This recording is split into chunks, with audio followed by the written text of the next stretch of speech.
Salam sejahtera bagi kita semua. Berjumpa lagi dengan saya di channel Penabur Benih. Saudara yang dikasih Tuhan, kita akan kembali mendengarkan video kesaksian murtadin terbaru yang percaya kepada Yesus Kristus karena menolak ajaran sebelumnya di mana poligami diizinkan tetapi dia tidak mau dipoligami, dan bahkan banyak hal yang bertentangan dengan kitab yang ia yakini. Karena itu mari kita mendengarkan bagaimana kesaksian spiritualnya ketika ia mengalami perjumpaan dengan Tuhan Yesus Kristus. Mari kita menyimak video kesaksian berikut ini. Terima kasih ya teman-teman ya, terima kasih. Mungkin kalau orang-orang yang bisa bahasa Inggris, yang sehari-hari bahasa Inggris, karena banyak ini yang nonton juga sehari-harinya bahasa Inggris, itu ngucapinnya gimana? Saya bingung waktu itu kan. Ya, Selin, silakan nyalakan kamera. Gimana caranya nih? Oh ini ya? Baik, saya undang dari sini ya, tuh. Ini nggak ada. Silakan. Bentar. Oke. Halo. Halo juga, Selin. Saya mau tanya dulu nih, Selin. Ini Anda duduk atau bagaimana nih? Kok hanya leher saja? Lagi tungkurap nih. Bisa duduk? Duduk. Duduk di mana ya? Gini boleh nggak? Oke, baik. Oke, Selin. Anda seorang muslimah atau Kristen? KTP ku masih muslim. KTP masih muslim. Maksudnya bagaimana ini?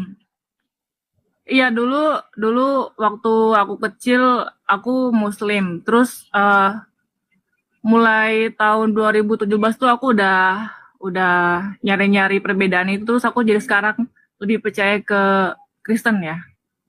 Itu karena diri aku sendiri, bukan karena orang lain. Baik. Kita tes dulu gini, Selin. Di tempat saya ini terlalu banyak orang yang sudah keluar meninggalkan agama Islam. Tetapi orang-orang Islam itu bilangnya begini, itu memang dari kecil sudah oten, nyamar, pura-pura, menyaru, begitu berbohong. Kita mau bukti nih, karena bukti bahwa seseorang itu muslim adalah dia bisa membunyikan huruf-huruf Arab. Coba, ketika kamu muslim dulu, bisa nggak kamu ingat-ingat bagaimana kamu ketika membaca Al-Quran? Atau gini, berapa lama sudah meninggalkan agama Islam? Dari tahun 2017. 2017, berarti sekitar 8 tahun yang lalu ya. Belum lama sebenarnya. Oke, coba bisakah kami mendengar jika kamu memang seorang muslimah dulu, bacaan-bacaan sholat, ayat-ayat apa begitu? Al-Ikhlas ya. Coba silakan. Bismillahirrahmanirrahim. Qul huwallahu ahad, Allahu somad, lam yalid walam yulad, walam yakul lahu kufuwan ahad. Oke, coba yang lain. Al-Fatihah. Silakan Al-Fatihah. Alhamdulillahirabbil alamin, arrahmanirrahim, maliki yaumiddin, iyyaka na'budu wa iyyaka nasta'in, ihdinas siratal mustaqim, siratal ladzina an'amta 'alaihim ghairil maghdubi 'alaihim waladdallin. Amin. Salah ini muslim, sah. Oke, silakan. Selin, sampaikan apa jalan ceritanya bagaimana biar kami tahu. Silakan. Dulu tuh waktu aku kecil kan aku sering ditanamkan sama orang tua itu, kamu tuh harus rajin sholat, harus rajin ngaji. Terus kalau misalkan kamu nggak kayak gitu nanti kamu masuk neraka gitu. Terus kalau misalkan ada bude apa saudara nih tiba-tiba nyetel TV, ada yang lagi ibadah tuh di gereja kan suka ada TV tuh channel kayak gitu lagi nyanyi ya. Acara apa itu pada waktu itu? Acara apa ya, kayak di gereja gitu, ada acara tempat tapi ibadahnya di lapangan gitu. RCTI atau apa? Dilarang. Kenapa? RCTI atau apa? Karena setahu saya satu-satunya TV yang nyiarin ajaran agama Kristen itu kalau nggak salah waktu itu RCTI doang. Aku nggak ingat soalnya itu aku masih kelas 1 SD gitu. Yang masuk TV itu ya pendeta-pendeta Kristen. Yang masuk TV itu ada Pak Gilbert Lumoindong, ada Philip Mantopa, kemudian ada Oh, siapa lagi? Kalau zaman dulu masih zamannya Pak Gilbert dulu, masih yang di TV. Masih rambutnya masih model zaman-zaman saya masih kecil juga itu, masih SD. Gitu kan? Yang kamu tonton siapa waktu itu? Pak Niko juga Aku ada. nggak ingat, pokoknya itu Oke, cuman oke, lagi baik, nggak apa-apa, berdoa. teruskan. Saya cuma pengen detailnya aja. Oke, terus lanjut. Ya, terus langsung suruh ganti ganti ganti gitu, matiin, jangan nonton itu. Terus langsung diganti berita gitu. Jadi aku pas udah gede itu mikir, kenapa sih keluarga itu selalu kayak benci banget sama hal-hal kayak gitu gitu. Kenapa gitu? Sampai aku penasaran sendiri kan. Oh, ternyata pas tahun 2017 tuh pas aku coba ke gereja, oh jadi gini gitu. Jadi tahu mereka tuh sebenarnya begitu tuh nyanyi, berdoa itu bener-bener memuji Tuhan dengan bahasa yang mereka mengerti gitu. Daripada aku yang ngaji tapi pakai bahasa bahasa Arab tapi aku nggak ngerti apa artinya gitu. Itulah yang akhirnya membuat kamu tergugah gitu ya. Ngapain kita kok kayak ngerapal bahasa tapi kita nggak tahu. Bukankah kita lebih bagus pakai bahasa kita sendiri gitu ya? Iya, dan bukan cuma itu juga. Aku tuh kalau sholat kayak apa ya, monoton aja gitu. Ada gerakan ini itu, terus harus ngapalin ini itu, gerakannya juga itu aja, udah gitu harus 5 waktu, kadang suka ganggu waktu kerja gitu. Baik, ini Terus pas, kalau ini mantep bener, ini statement luar biasa ini. Oke, gini, jadi kalau kita mau jujur-jujuran ya, memang sholat itu adalah aktivitas yang seperti yang barusan kamu jelaskan. Aktivitas-aktivitas yang sebenarnya ini kita nanti ngapain sih gini-gini terus baca-baca huruf Arab terus gini terus udah begitu. Apa sih ininya gitu? Kamu ngerasa seperti itu ya? Ya, aku sendiri ngerasa kayak gitu. Dan yang lebih aneh lagi tuh kentut juga batal. Kalau lagi mens juga nggak boleh. Aku sampai mikir kenapa mens nggak boleh? Mungkin zaman dulu itu dulu banget nggak ada yang namanya softtek gitu ya. Jadi takut kemana-mana darahnya, makanya dilarang gitu sholat lagi mens gitu. Mungkin kalau sekarang kan udah modern ya, udah ada softtek bla bla bla gitu kan. Ya masa kayak gitu aja nggak boleh? Padahal aku aja di gereja kentut lagi mens juga nggak masalah gitu. Harusnya kan Tuhan itu melihat kita gimana cara kita itu niat kita itu mau memuji Tuhan gitu, bukan harus dengan penampilan kita apa gimana, kan harusnya nggak boleh gitu dong. Namanya kan pilih kasih. Oke. Baik, jadi intinya apa kebiasaan-kebiasaan dalam agama Islam yang hafal-hafalan, terus gerakan-gerakan begini, gerakan begitu, akhirnya membuat kamu itu ngerasa meaningless begitu ya, kayak nggak ada artinya begitu ya? Iya. Oke, hanya ritual-ritual jasmaniah begitu ya? Sering nangis aku tuh kalau sholat, nggak tahu nangisin apa ya, kayak nggak dihibur aja gitu. Tapi pas habis dari gereja itu datang aku disambut shalom gitu, bener-bener kayak keluarga gitu. Ditanyain mau penyimbang kitab enggak gitu, terus nyanyi-nyanyi. Oke, kapan itu terjadi? Kapan kamu mulai pindah dari Islam ke Kristen? 2017. 2017. Oke. Makasih Bang Tobias. Jadi setelah itu yang terjadi dari 2017 sampai sekarang bagaimana? Ya beda aja, tapi ya sekarang karena aku mulai beda kepercayaan, teman-temanku juga nggak kayak gimana ya, ada yang nggak setuju, ada yang setuju gitu. Kebanyakan sih nggak sejalan. Tapi susah kalau mau maksain mereka untuk ngertiin aku, susah karena mereka juga dari kecil tuh kayaknya mereka ditanamkan begini suci, orang agama Islam tuh suci, jadi susah. Itu memang harus dari diri sendiri gitu, nggak bisa kita ngasih tahu gitu. Oke, baik. Ada sesuatu yang tertanam, pola pikir yang tertanam di dalam pikiran mereka bahwa Islam itu sedemikian rupa, kalau sholat harus bahasa Arab dan lain sebagainya. Iya. Baik. Padahal kalau kita membaca Al-Quran, makasih Bang Tobias, makasih Bang. Kalau kita membaca Al-Quran, tidak ada di dalam Al-Quran itu perintah untuk sholat pakai bahasa Arab. Bahkan di dalam Al-Quran, janganlah kamu mendekati sholat dalam keadaan mabuk, hingga kamu mengerti apa yang kamu ucapkan. Begitu. Jadi sholat itu dia harus tahu apa yang dia ucapkan. Kalau dia tidak mengerti apa yang dia ucapkan, dia seperti orang yang mabuk. Kalau orang mabuk itu kan orang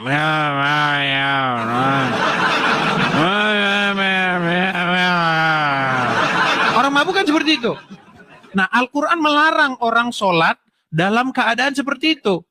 Nah, dari 1.000 orang muslim yang naik ke sini, 1.000-1.000-nya ditanya bacaan sholat itu, dia nggak ngerti apa. Ketika dia sholat, dia mengucapkan kosakata-kosakata, ditanya artinya, dia nggak ngerti, nggak tahu katanya. Seperti itu. Kalau sholat itu ada ngapalin yang gerakan ini bacaannya apa. Disuruh ngapalin aja bahasa Arabnya, tapi aku juga nggak tahu apa artinya. Jadi nggak ngerti gitu. Iya. Bahkan ya kalau kita tanya orang muslim sendiri, dalam gerakan-gerakan itu sendiri mereka tidak tahu kenapa begitu loh. Seperti itu. Misalnya begini ya, kita kasih contoh misalnya di gereja. Di gereja itu bermacam-macam gerakan orang. Ada yang tangannya begini. Ya kan? Ketika tangannya begini, itu kan lambangnya apa? Artinya dia menerima berkat dari surga, meminta supaya dari surga itu turun rahmat, berkat, ya kan, mujizat daripada surga. Betul? Makanya posisinya begini, posisi ingin menerima, betul? Nah, ketika muslim melakukan gerakan-gerakan sholat, begini contohnya, begini. Ini gerakan apa ini? Saya tanya orang muslim, saya pernah nanya dia. Kalau begini maksudnya apa? Artinya kata dia, oh itu supaya bebannya terlempar ke belakang. Bebannya terlempar ke belakang, begitu kan? Terus ya, beban terlempar ke belakang, ini ngarang dari mana? Sebenarnya mereka juga nggak tahu jawabannya, cuma mereka juga bingung gimana caranya ngebela agama mereka gitu, karena mereka sendiri nggak tahu. Itu juga aturan dari mana berdoa kayak gitu caranya gitu. Kalau menurut aku sih gitu. Iya, makanya seperti saya katakan ya, artinya ketika seseorang itu ditanya tentang agama Islam, kenapa begini, kenapa begitu, banyak, ya saya nggak bisa katakan semua ya, tapi gimana saya nggak bisa katakan semuanya? Masalahnya semuanya penjelasannya membuat saya menyimpulkan bahwa memang orang Islam nggak ngerti apa itu, kenapa dia begitu gitu loh. Tangannya begini-begini, kenapa tangannya begini? Dan tidak boleh lebih dari lutut. Harus sejajar sama lututnya. Terus habis itu tangannya begini. Kenapa harus begini?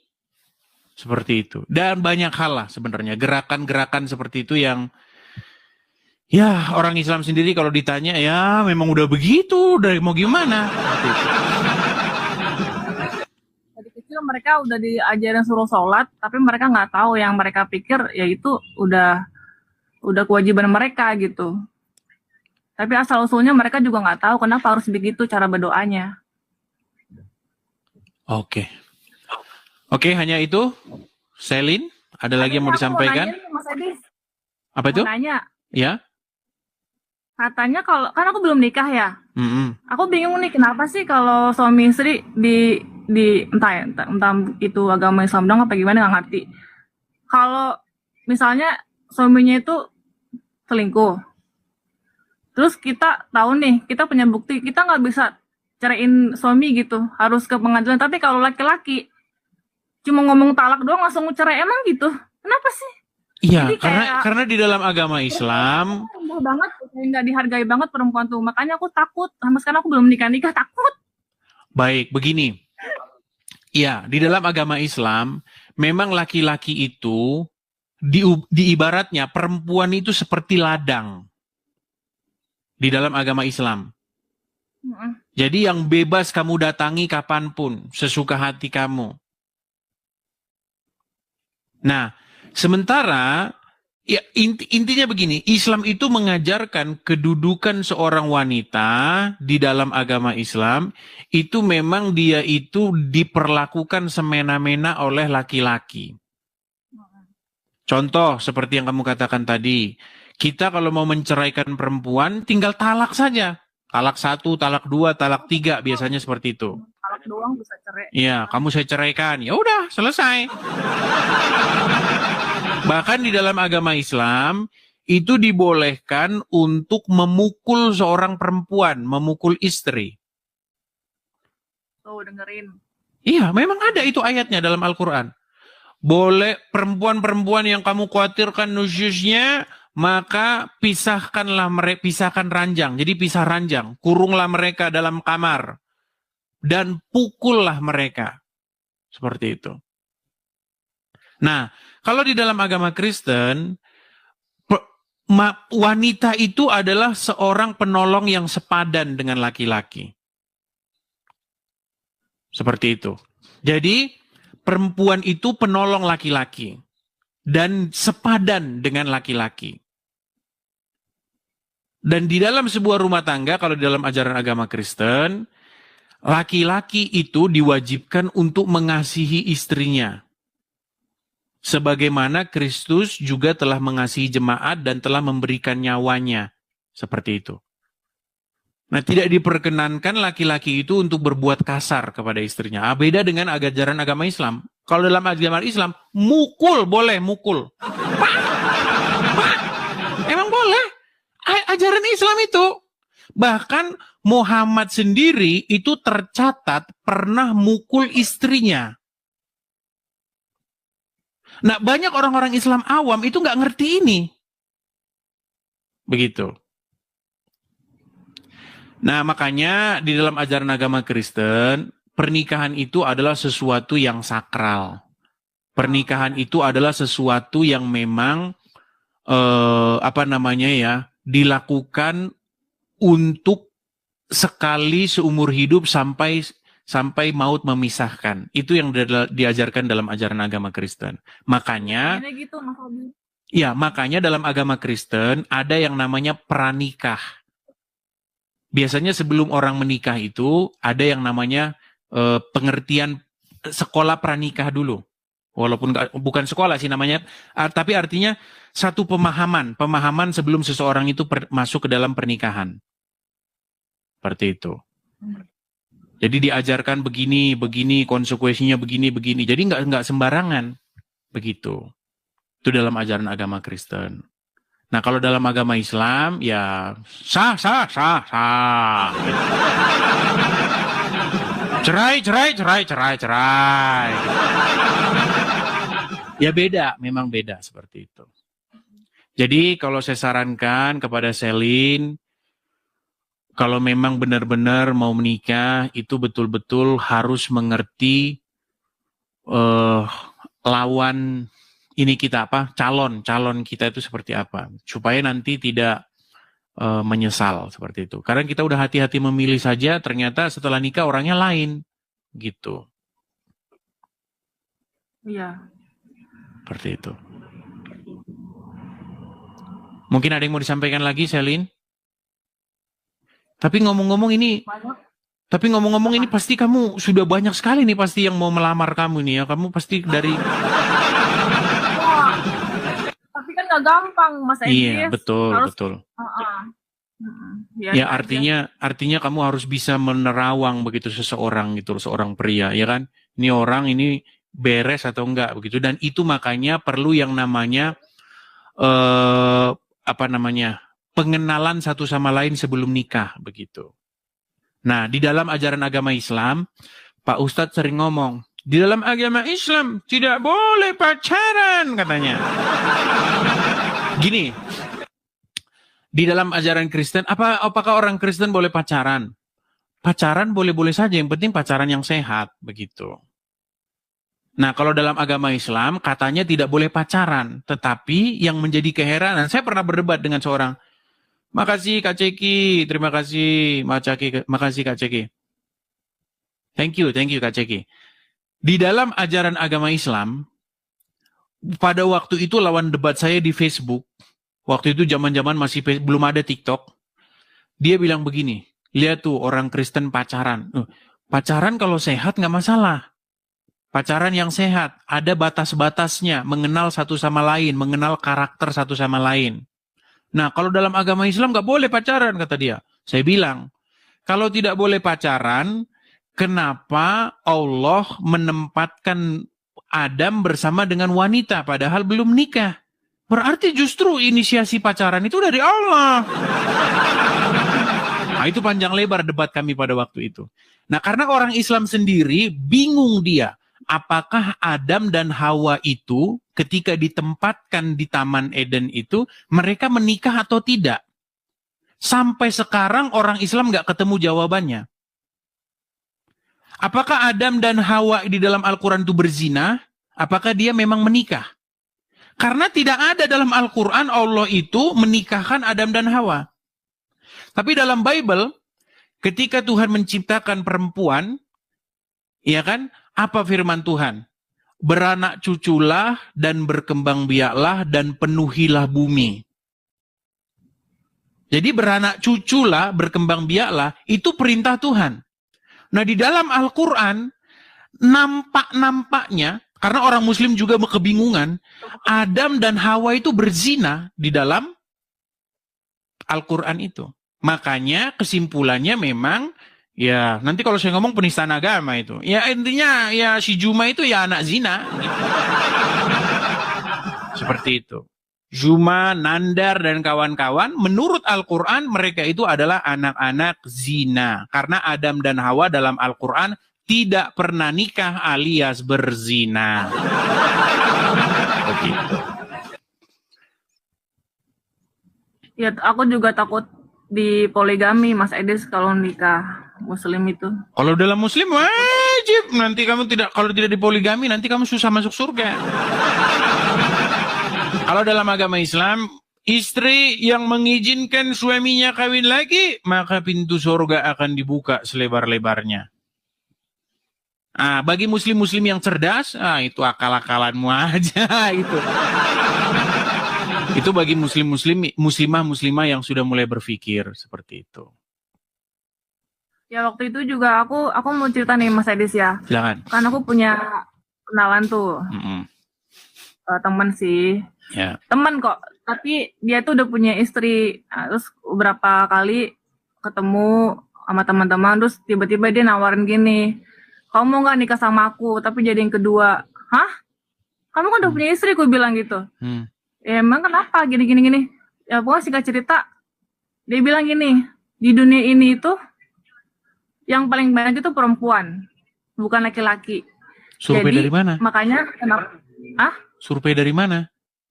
Nah itu dia yang mengklaim sendiri. Jadi makanya kenapa laki-laki itu harus menikahi lebih dari satu perempuan, kata dia. Terus menurut kamu kalau misalkan lebih banyak perempuan, kamu harus nikah lebih dari satu gitu? Emang istri kamu nggak apa-apa? Istri saya nggak apa-apa, dia ngizinin kok. Hah? Kamu gila, kamu sakit ya, gue bilang. Kamu jangan gitu, itu namanya kamu menyakiti hati perempuan, gue bilang itu. Di situ aku berantem sama dia gara-gara aku nggak setuju dia mau nikah lagi, tapi dia nggak kasihan sama istri dia gitu. Iya. Tapi dia tetap aja kekeh, dia merasa opini dia tuh benar dengan ajaran dia, kali nggak ngerti juga. Tapi gimana ya, masa dia nggak punya perasaan sih? Dulu dia nikahin istrinya pakai cinta, pakai sayang, tapi sekarang dia malah kayak gitu. Jadi kayak nggak menghargai perempuan banget gitu loh. Aku udah bilang sama dia sampai aku berantem, kamu jangan kayak gitu, kasihin istri kamu, walaupun dia bilang nggak apa-apa, tapi kamu nggak tahu gimana perasaan dia, aku bilang gitu. Sakit tahu hati dia. Iya, itu seperti yang dialami oleh istrinya Agim, Teteh, siapa namanya, Teteh siapa? Istrinya Agim kan seperti itu. Agim kan nikah lagi pada waktu itu kan. Akhirnya cerai dengan istrinya, tapi akhirnya kembali lagi rujuk seperti itu. Ya, Arman Maulana, tahu kan Arman Maulana, vokalisnya Gigi, tahu kan? Dia itu seorang Muslim, tetapi dia saja tahu seperti itu, bahwa memperlakukan wanita seperti itu akan menyakitkan. Kan ada liriknya itu. Berawal dari Facebook baruku, kau datang dengan cara tiba-tiba, kan? Terpikir hati untuk mendua, tapi nurani tak bisa mendua. Ku hanya bisa berbagi. Seperti itu. Artinya memang hati nurani itu memang tidak bisa dibodohi, begitu. Ya kan? Artinya itu pasti akan membuat hati istrinya itu pasti ya sakit lah, seperti itu. Nah, Bagaimana mungkin di dalam ajaran agama Islam itu mengajarkan yang demikian? Bahkan disunahkan, itu sunnah, ya kan? Sunnah, kalau menikah lebih daripada satu, itu justru mengikuti Muhammad. Tapi ini percaya nggak percaya, survei yang saya lakukan kepada banyak seorang perempuan muslimah, mereka tidak setuju dengan poligami. Seperti itu. Jadi memang ya hati nurani sendirilah memutuskan Islam itu menurut Anda pantas nggak diikuti, gitu aja. Kadang-kadang kita nggak usah jauh panjang lebar kali tinggi bahas kemana-mana, tapi nggak ini. Yang sederhana-sederhana sajalah. Islam itu kan mengajarkan begini, ya kan? Dan lain sebagainya seperti itu. Iya Mas Edes, kasihan aja gitu yang mau dipoligami. Cuman karena dijanjiin surga atau gimana nggak ngerti. Ya, katanya istri yang mengizinkan suaminya kawin lagi, maka pintu surga akan terbuka lebar. Kalau gitu, kalau perempuan juga nggak mau lah diduain. Nggak masuk akal banget. Ya, kadang-kadang kalau kita berpikir ya, bisa jadi itu ya cuman karang-karangannya yang nulis hadis itu aja, gitu. Kalau dia emang dari kecil udah agamis, udah ditanamkan seperti itu ya susah. Dia percaya aja gitu. Ya. Oke, hanya itu. Selin, ada lagi yang mau disampaikan? Banyak sih cerita, tapi udahlah, kasihan yang lain dulu, buat kasih dia naik dulu, Merin. Oke. Abis ini banyak yang ingin kamu untuk. Abis ini banyak yang ingin kamu ajak kenal Anda pasti. Oke, terima kasih Selin, saya turunkan. Terima kasih Selin, saya turunkan. Selamat malam, saya turunkan ya. Oke, kita lanjutkan kembali. Kita kasih naik. Ini Solihin ngajukan permintaan naik lagi nih, Solihin ini. Kamu lagi. Demikian video kesaksian yang kita sudah dengarkan secara bersama-sama. Kesaksian ini yang sangat luar biasa sekali, di mana ia menyampaikan pengalaman spiritualnya bersama dengan Kristus, dan ia mengalami perubahan yang luar biasa. Orang yang sakit disembuhkan melalui kuasa darah Tuhan kita, Yesus Kristus. Makanya jangan sampai terlambat ketika kita percaya kepadanya, karena dia adalah Allah yang berkuasa baik di bumi maupun di sorga. Dan dia juga adalah Allah yang tidak bisa dibatasi oleh ruang dan waktu, apalagi dibatasi oleh manusia. Apa yang Tuhan pikirkan tidak sama dengan apa yang manusia pikirkan. Karena itu saudara yang dikasih Tuhan, ia selalu menyatakan dirinya. Itu bukti kasih Allah, bahwa ia adalah Allah yang hidup, Allah yang selalu menyatakan kemuliaannya bagi orang yang mau percaya dengan sungguh-sungguh dan takut akan dia. Lukas pasal 18 ayat 15 sampai 17 mengatakan demikian. Lembaga Alkitab Indonesia memberikan satu judul, Yesus memberkati anak-anak. Maka datanglah orang-orang membawa anak-anaknya yang kecil kepada Yesus, supaya ia menjamah mereka. Melihat itu, murid-muridnya memarahi orang-orang itu. Tetapi Yesus memanggil mereka dan berkata, biarkanlah anak-anak itu datang kepadaku, dan janganlah kamu menghalang-halangi mereka. Sebab orang-orang yang seperti itulah yang empunya kerajaan Allah. Aku berkata kepadamu, sesungguhnya barang siapa tidak menyambut kerajaan Allah seperti seorang anak kecil, ia tidak akan masuk ke dalamnya. Demikian firman Tuhan, saudara yang dikasih Tuhan. Sebenarnya yang menjadi pertanyaan kita dan menjadi topik dalam perenungan firman Tuhan ini adalah, ada apa dengan anak kecil? Seorang ibu menggendong anak kecil naik bis pulang ke rumah. Ketika kernet menghitung penumpang, ia berkata, anaknya dipangku saja ya bu, bebas tiket. Umumnya anak kecil sering dianggap lemah, belum mengerti apa-apa, masih bergantung pada orang tua, belum dianggap penting dalam lingkungan sosial, bahkan kehadirannya tidak dihitung. Ketika orang-orang membawa anak-anak kecil kepada Tuhan Yesus, murid-muridnya memarahi orang-orang itu. Alasannya Yesus sudah lelah karena sepanjang hari berjalan dan mengajar tentang kerajaan Allah. Sedangkan anak-anak itu berjumlah belumlah mengerti tentang pengajaran Yesus. Biarlah nanti orang dewasa yang mengajarkannya kepada anak-anak mereka masing-masing. Tidak harus Yesus yang turun tangan mengajarkan anak-anak kecil. Sekarang jangan halangi Yesus dalam perjalanannya. Melihat perbuatan murid-muridnya itu, Yesus memanggil orang-orang yang membawa anak-anak itu dan berkata, biarkanlah anak-anak itu datang kepadaku dan jangan halang-halangi mereka. Sebab orang-orang seperti inilah yang memiliki kerajaan Allah. Sepertinya Yesus tidak mengindahkan perbuatan murid-muridnya. Dia mengajar dengan menyuruh orang-orang itu membawa anak-anak kepadanya. Lalu Yesus berkata kepada murid-muridnya, siapa saja yang tidak menyambut kerajaan Allah seperti seorang anak kecil, ia tidak akan masuk ke dalamnya. Bagi Yesus, anak-anak itu sangat berharga, bukan penghalang untuk menyatakan kerajaan Allah. Mereka berhak mendapatkan berkat Yesus dan harap dihitung keberadaannya. Ada dua anggapan orang dewasa terhadap anak-anak, menganggap penting dan menganggap tidak penting. Namun, Yesus menunjukkan kepada kita pentingnya menyambut kerajaan Allah seperti anak-anak itu. Anak-anak memilih karakter jujur, polos, mudah berteman, dan mudah mengampuni. Gambaran kerajaan Allah itu mau berteman dengan siapa saja, rela mengampuni, dan mau hidup damai di sekitar. Kita pun dapat meneladani orang-orang yang membawa anak-anak kepada Yesus. Karena itu, saudara yang dikasihi Tuhan, jangan kita membiarkan diri kita dikuasai oleh pemikiran-pemikiran yang berasumsi. Tetapi di sini Tuhan Yesus menyatakan bahwa biarkan anak-anak kecil itu datang kepadaku. Dan itu lebih menekankan ayat 17 bahwa aku berkata kepadamu, sesungguhnya barang siapa menyambut kerajaan Allah seperti seorang anak kecil, ia tidak akan masuk ke dalamnya. Jadi apapun itu, anak kecil tetap berharga di mata Tuhan.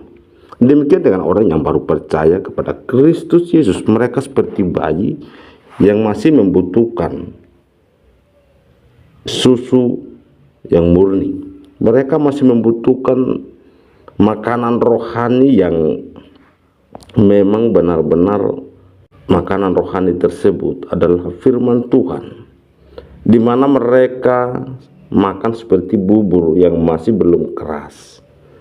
Demikian dengan yang kita dengarkan apa yang disampaikan oleh Murtadin ini ketika ia mengambil keputusan percaya kepada Kristus, dan bahkan dalam komentar-komentar yang ia jawab, ia respon dalam TikTok, di mana ia menyampaikan kerajaan Allah, memberitakan Injil kepada mereka, bahwa kuasa Yesus itu seperti ini. Allah yang kita sembah di dalam Yesus adalah Allah yang berkuasa. Itulah yang menjadi tujuan dia menyampaikan kesaksian ini, melalui ada orang yang komentar yang mengarah kepada hal yang negatif, tetapi dia memberkati mereka. Maka dari itu ia yakin dan percaya bahwa Kristus adalah Allah yang mengampuni, Allah yang mengasihi. Maka ia juga menerapkan kasih itu kepada orang-orang yang memang meresponi kesaksian dia dengan cara yang negatif, dan bahkan mereka punya motivasi yang salah terhadap apa yang ia sampaikan. Karena itu saudara dikasih Tuhan, mari kita terus bersaksi kepada siapapun dan dimanapun, supaya Injil dapat diberitakan dan Tuhan Yesus dipermuliakan.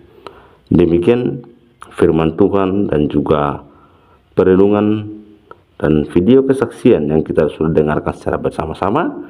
Semoga ini boleh menjadi berkat dan Tuhan kita Yesus Kristus semakin dimuliakan dan diagungkan, karena dia adalah Allah yang layak disembah, dipuja. Dialah pencipta langit dan bumi serta segala isinya. Tuhan Yesus memberkati. Shalom.